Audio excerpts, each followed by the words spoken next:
আজকে মাছের বাজার করেছি। এখানে আছে শিং মাছ আর আছে এই যে কাচকি মাছ, নদীর ছোট কাচকি। এখানে আছে চিংড়ি মাছ, আছে এখানে কাতল মাছ আর একটা রুই মাছ। তো আজকে হলো এই আমার মাছের বাজার। ও তারপরে কই মাছ এনেছি। কই মাছটা এনেই ফ্রিজে রেখে দিয়েছি, কারণ কই মাছটা জ্যান্ত ছিল, এত বেশি লাফালাফি করছিল, পলিথিনে ছিঁড়ে বের হয়ে গিয়েছে।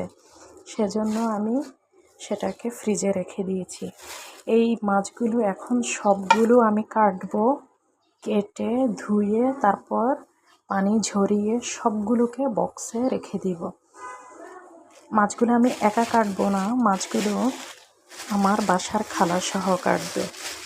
তো এই রুই মাছটা এত তাজা দেখতে, যে অনেক তাজা একটা রুই মাছ। আর এখানে আছে কাতল, এই হচ্ছে কাচকি। কাচকিটাও বেশ ভালো।